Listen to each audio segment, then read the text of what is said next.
55.000 geldi. Oha!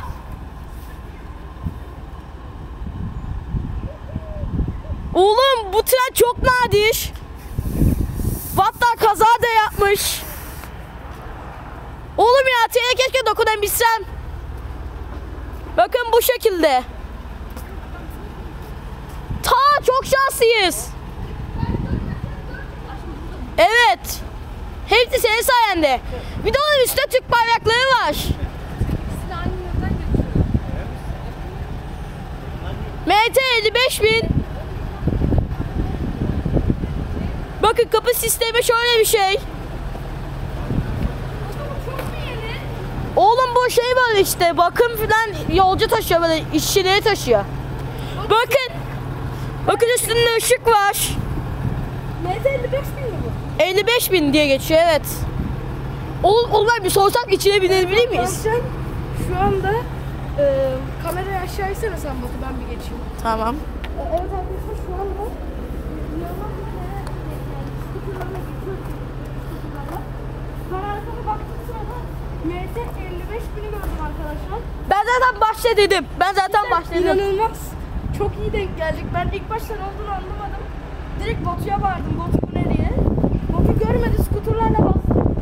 İstasyona geldik ve cidden inanılmaz. Yani yanlış görmemişim. Karavan falan görmemişim. Basbayağı MT 55.000'e şu an bakıyorum. Soralım mı? Bu yenilenmiş hali mi? İşte o MT 5500'ün tek vagonlar. Bildiğin öyle yap dediler bana. Tamam sen aşağı in de ben bir ilerisini göstereyim. Evet. Evet arkadaşlar ben de bir izin alacağım. Bakalım bir şey binebilecek Alamayız miyiz? ya, çok zor. Hadi gel oğlum, bize izin verirler belki. Sanmıyorum ya. İçine çekmeniz çok zor. Evet arkadaşlar. Bir soracağım sizin. Evet arkadaşlar, izin vermediler ama biz de gizlice 4. perona geçtik. Oğlum ya. Bakın hatta eski kapı gibi kilitleri var. Hatta bakın modeli de yazıyor. 52. MT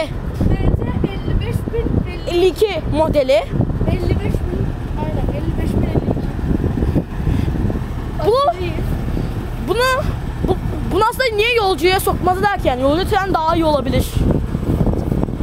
Evet zaten bakın şurada TC'de falan etiketleri var. Aynen, hep var. Bir de biz bunun durmuş halini gördük yani.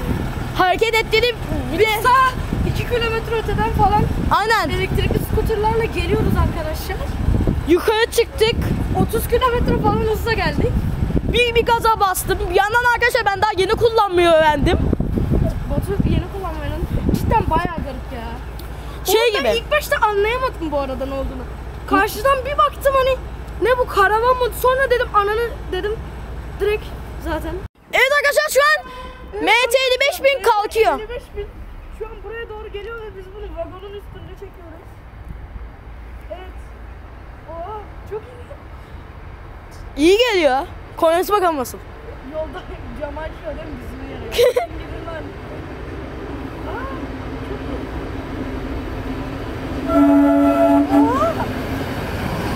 Evet, çok iyi. Tamam. Çok iyi. Ve gitti. Oha. Hiçbir şey demediler lan. Şey demediler. O hızlandı lan. Ve kızlanmaya başladı. Oha ya çok iyiydi. Ben kaybolana kadar çekeceğim.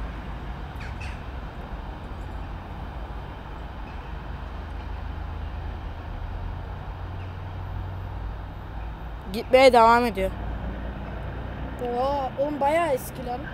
Çünkü oğlum bu dizel gibi. Elektrik yok, fark ettin değil mi? Kamyonet gibi oğlum. Ve evet arkadaşlar, umarım videoyu beğenmişsinizdir. Evet arkadaşlar. Ve hadi bay bay.